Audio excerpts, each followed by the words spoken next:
39th chapter of Genesis. In this one, I'm trying to help you dig into the scriptures by loving and understanding what you're going to encounter in the book of Genesis. In the 19th chapter, we saw Sodom and Gomorrah. We saw things happen, so we saw God's judgment. In the 28th chapter, we saw Jacob. Now he got the opportunity to wrestle. Well, he didn't get the opportunity to wrestle, but he wrestled in his dream, thinking that, well, I'm going to go here, I'm going to stay here, what's going to happen? But he met God with the ziggurat thing that I call the ladder. Well, in these chapters, 29 through 38, we're going to see rape. Yes, we're going to see rape. We're going to see family mistreatment. We're going to see a patriarch paying for sex. We're going to see a slave trade. And we're going to see death. So you're going to get the opportunity to see how God works in the lives of these patriarchs, as we've seen up until now. And in the last one, we'll probably go through and just show you, as we finish it, how he has worked in those lives, so that when you read the scriptures, you'll understand what's being said and you'll know how God operates, so that you just understand you're not just reading about somebody. You're reading the history of life and how Yahweh God works in it. So let's go right back to where we were. We were finishing up on chapter 28.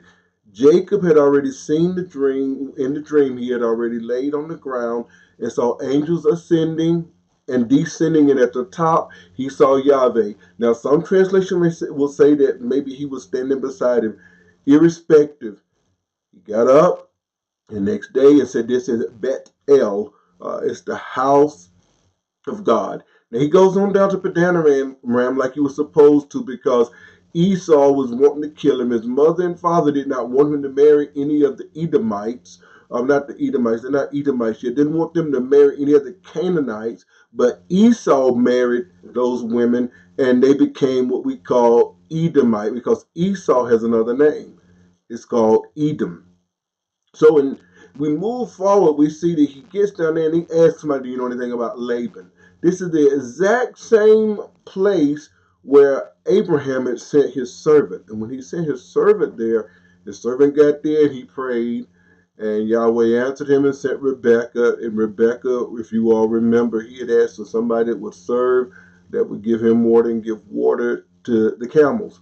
Well, in this case, when Jacob got there, they had this big stone that would be over the mouth of the well, and they were waiting. And he said, well, do you know Laban? Do you know these people? They said, yeah, we know him. And there's his daughter Rachel. She keeps the sheep. When he looked at Rachel, the Bible says she was beautiful, but if you look behind the English on that, it means she had a beautiful form. She wasn't just good looking, okay? She was all of that, okay? And Jacob was so pleased to have her. After he was able to, to have her in his eyesight. So he goes back to the family and tells Laban what went on. Laban realizes this is Abraham's son or grandson, etc. And this is the son of his sister, Rebekah. And so he works for Laban a month. And after a month, Laban said, man, you gonna work here all? No, we got to discuss some kind of pay. So he decided that what I want to do, I'll work for you for 7 years to get Rachel. Now, that's quite significant, because when Abraham sent Eliezer to get a wife for Isaac, he had all that gold, all that jewelry, everything to do with a dowry. Jacob goes, he doesn't have anything. So he puts himself out as an indentured slave, that what I will do is I'll serve you for this woman. Though those 7 years, the Bible says, it went by so fast because he had that love for her. He was waiting for that day that they could consummate and facilitate bringing forth children. He was going to be happy. And because he was going to be so happy, he went on and took the opportunity to be with her. Well, guess what? The time came for them to come together in marriage. And Laban gave this big, fantastic feast. And when he gave this feast, obviously he got Jacob drunk. and he brought in Leah disguised so that she would look like, it would seem like she was somebody that she wasn't. Do you remember when Jacob did that to his daddy? When he and his mother had disguised everything and then made Israel to think that what was going on is that Jacob was Esau getting ready to get the blessing. Well, now it's happened to him. So he wakes up the next morning, and Rachel's sister Leah, now the Bible described her, he didn't say she had a beautiful form, it says she had weak eyes. If you look that word up, it's hard for the scholars to translate. Some say it means she had beautiful eyes, she had dove's eyes, but it wasn't like the whole package. Okay? She wasn't the whole package. So when Jacob woke up and found out this is who he was, you got to imagine how outdone he was. And then Laban said, well, it's not for us in our custom to give the younger daughter, yeah, I got it right this time, the younger daughter before we give the elder. Almost as if you're blaming Jacob for coming in trying to change your custom. So he said, tell you what I do. This is what I'm going to do for you. Work another 7 years, and I'll give you Rachel. But all you got to do, because I'm explaining what's happening here, okay? All you got to do is fulfill her week. Give her 1 full week of love, and then I'll give you the other one. So he fulfilled her week, and after he fulfilled her week, he worked another 7 years to get her. Well, this made things really amazing because when he gave Leah, he gave her a handmaiden. That's Zilpah. When he got Rachel, gave her a handmaiden, and that gave him Bilhah. And babies start being made by Leah. Leah starts having children. And the first one that she has is Reuben. And then she has, if I go through them, it would be Reuben, Simeon, Levi, and Judah. Now, we call him Judah, but it's really Yehuda. It means praise. Well, Rachel didn't like how that was happening, and she told Jacob, give me children, else I die. And he said, wait a minute. Hold up. Who closed your womb up? Wasn't me. It was God that closed your womb. But when his father had a situation like that, his father asked Yah. And Yah was entreated, and he gave Rebekah children. Jacob, remember that back in when we were in chapter 28, Jacob said, if you bring me back, you can be my God. So Rachel gave Bilhah. Bilhah had 2 children. She had Dan, and then because Dan is the one that is the first one that she had, and then I don't remember the other one. It just slipped my mind. I think it's Dan and Asher. That's it. It's pretty good. I did well. I pulled it up from the recesses of my mind. Well, after she had that one, Rachel still had no children.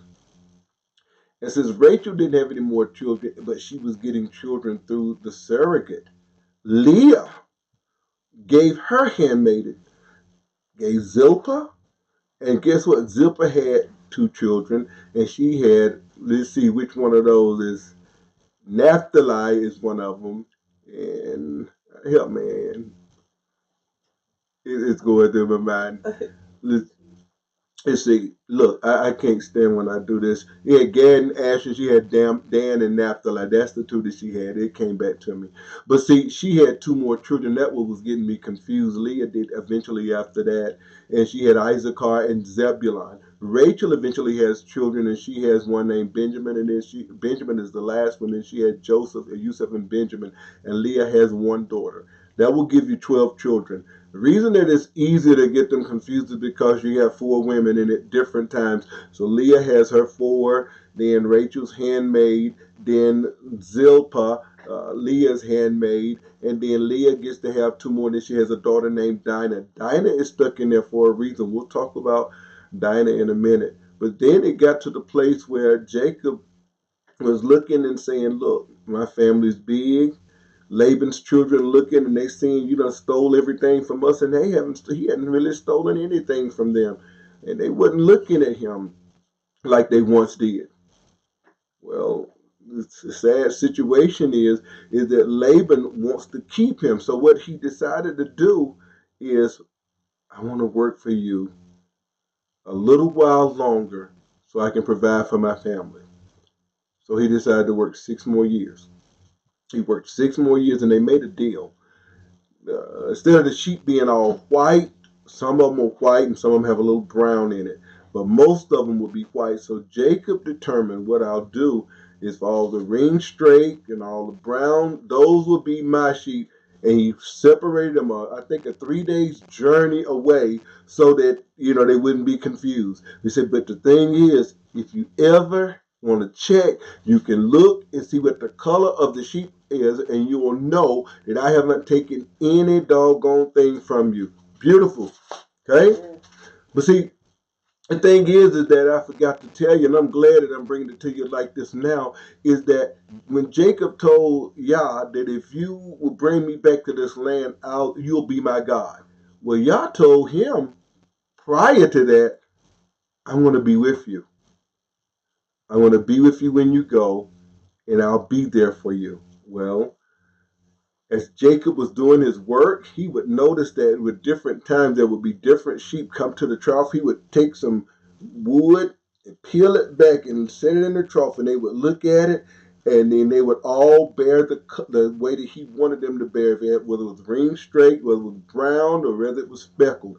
And he went through that kind of thing over and over again till he got so wealthy. And that's why Laban's sons were really getting upset, because he said, because of our father, you have gotten all of this wealth. And now Jacob is not looked at like he wants to, and he's scared. Laban wants to go try to kill him or make him stay. So Yah tells him to go back to Canaan, go back to his home.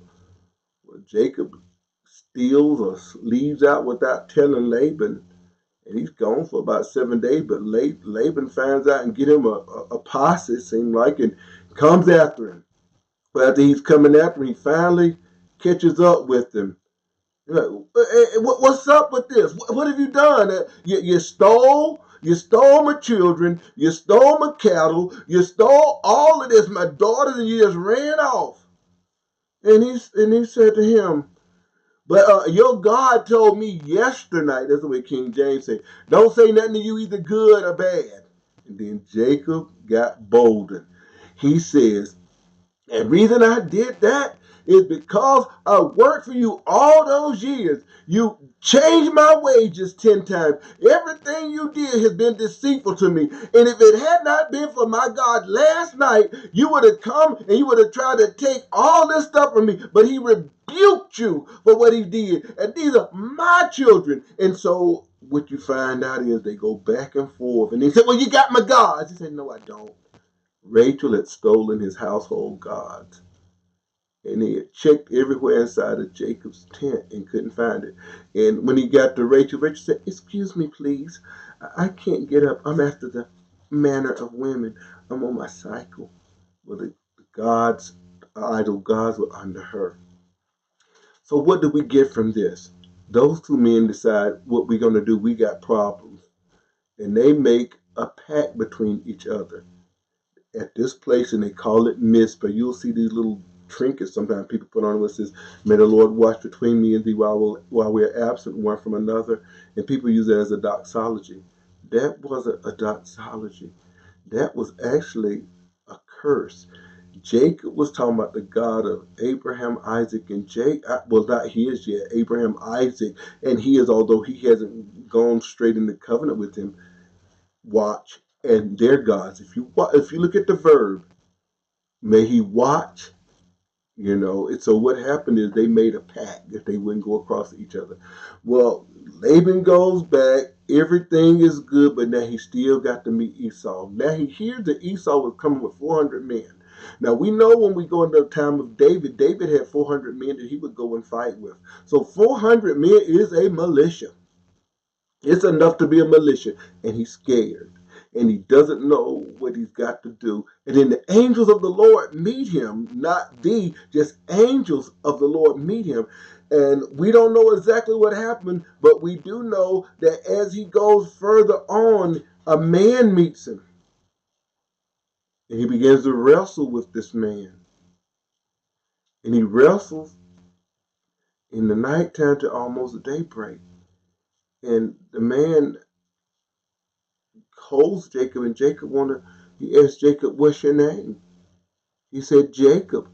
He said, your name will no longer be Jacob, but your name will be Israel, because you have struggled with God and with man and prevailed.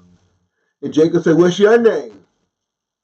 You see, in that ancient world, sometimes if people could know the name of a deity, you might be able to evoke a blessing. You may be able to evoke a blessing, and you may be able to to cast out a demon. But anyway, Jacob said, I'm not going to let you go till you bless me. So he just, where I see it, he touched the hollow of his thigh, and it shrank. And Jacob's name was changed, but he was really crippled the rest of his life. So after that blessing came, Jacob still is afraid. He doesn't really know what's going to go on, and he starts separating the children, and he sends 550 different kind of animals. I believe it's goats and sheep and other animals. He sends some with the male and the female. He sends them to Esau. The math is already done to appease them in three different companies. Then he separates the families, and this is where you start seeing the family intrigue. You see an uncle deceiving the nephew. Not the nephew. You see the uncle. The uncle is deceiving. It is his nephew, but it's his son-in-law too. They got a thing called endogeny where you marry inside your family. Okay, so he deceives him. Jacob had deceived his daddy, and you see deceit in the family. Now Rachel, she had already deceived her daddy when she had those gods, right?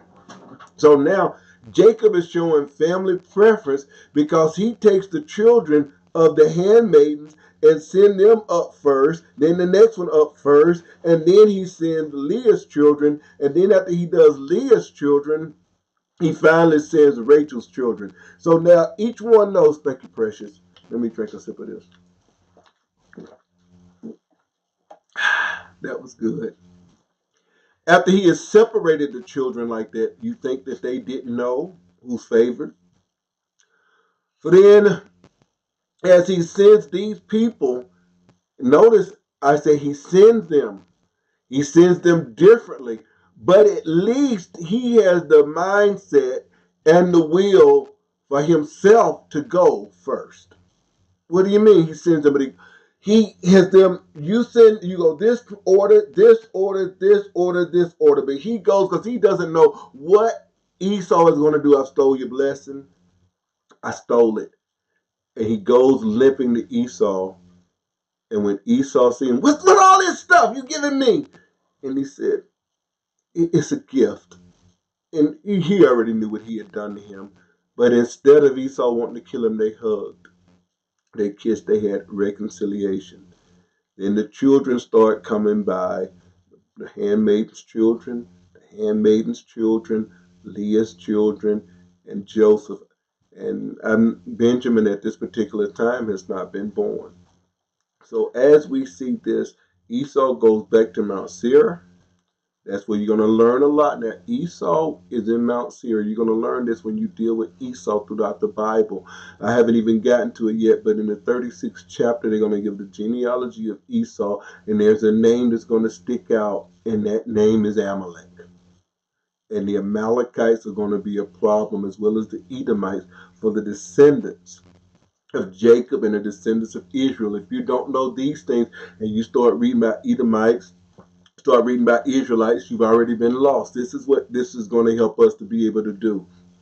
So since that took place, he's already met them. They move on down to Shechem, and Dinah goes and visits somewhere. And who told her to go? The Bible don't tell us. But a man named Shechem takes her and rapes her, rapes the patriarch's daughter, and don't give her back. And then they hear about it, and then so the man comes. He's supposed to be honorable now with his father. He comes and says, look, I want her for my wife. What kind of dowry? What do I need? Just tell me what you want, and we'll do it. Well, Jacob had waited till his sons came to really talk to the man, because he didn't talk to him at first. And so the son said, well, it ain't like how we do things around here. If you're going to be one of us, you're going to have to be circumcised. Every one of your men to be circumcised. And then, like you want, you'll be able to trade with us. We'll trade with you, and you can marry our daughters, and we can marry your daughters, etc. But they were tricking. They were tricking in the name of religion. So then what happens is they go through, and he tell the people in Shechem, they tell each other, and they said, we'll do it. And the man said, look, they got a lot of cattle. They got a lot of stuff. It's going to be ours. We're going to suck them up in our culture, and all that stuff, they got to be ours. So they agreed. So they circumcised those men. Well, on the third day, when the men were sore, Levi and Simeon, or Levi and Simeon went in and slaughtered and killed all of those men. Instead of them making good on their agreement, they killed them. And then they were able to take, the rest of the sons were able to come in and take the plunder. Now, I don't know if Joseph was old enough to do that or not, but they took the plunder, and Jacob didn't like it. He said, you have made me to stink. You have made us to stink out here, and all these people are going to attack us. But God said, I'm with you. God is with you. So thus, when he said that to the boys, that they did that, they said, should he have treated our sister like a harlot? Should he have treated her like a hoe? No. We move from that scene to the scene now that we see that Deborah, Rebecca's handmaiden or servant, she dies. In the same thing, we move down a little bit further. Rachel gets pregnant again, has a child, and has hard labor. And before she dies, she named the child Ben-Ami, and she dies. But Israel changed his name to Benjamin. And then we see Isaac, he dies. And so he dies at 180 years old. And think about this. He thought he was going to die way back. Maybe, I don't know how many years it was. I know it was 20 years that Jacob stayed in Padanaram. But why is all this important? These are the patriarchs that the Bible talks about when he says, I'm the God of Abraham, Isaac, and Jacob. Look at the sorrow that they have. Look at the death that they have. Look at the intrigue of families, siblings fighting against each other, wives having problems with each other, fighting for the affection of love. And then you got a dad that has mistreated the other ones. And so even with that, you see that this man, Israel, had been away from his son 20 years because of dirt. The mother for 20 years didn't get to see her son, Israel or Jacob. She died. We don't see anything about her getting to see him again. I'm telling you right now that sin in the scriptures, we look at it and we begin to understand our lives have consequences. Our decisions have consequences. And so they buried her close to Bethlehem. Got it? Then we move just a little bit further, and it gives you you'll get the genealogy of Esau. All of his sons, they'll be called dukes, they'll be called kings. But like I said, the one that sticks out is the one that's called Amalek. Then we see that Jacob, when he gets to the land of Canaan and he finds him a resting place, Bible tells us he favored, or he had really special love for his young son Joseph, the son of his old age. And he made him a coat. From what I understand, it's a coat of mail, a coat of some kind of design. They call it a coat of many colors, but that's not really what it is. It's a specialized coat, from what I understand, that you know that you're going to rank high in the family. Well, anyway, it made the brothers jealous. Remember, he's got 4 sets of children. I said from Zilhah, Bilhah, Leah, and Rachel. Rachel was his favorite wife. Well, Reuben determined, I'm going to lay with Bilhah and have sex with her. So Bilhah is, I'm guaranteeing you, she is no longer in the scene. So now it's down to Leah and Zilpah. Rachel is dead.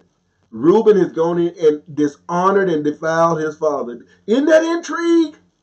That's in your Bible. You're going to see that happen again.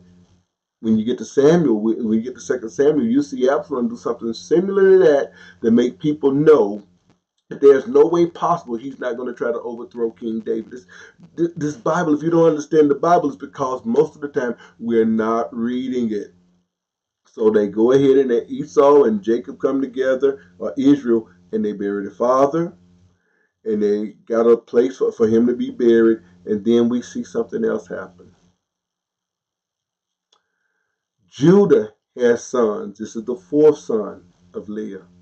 Judah has children. He has one name is one name is Onan. And Judah goes and takes a wife of the Canaanite for them. Something that wasn't supposed to happen. Jacob was told not to take one because Esau did it, but Judah took one and he gave her to Well, the Bible said was wicked before the Lord, and the Lord smote him, the Lord killed him. I don't know what that rascal did, but I don't want to do it. Well, then his brother took this wife to raise up children to his dead brother, so he'd have an inheritance.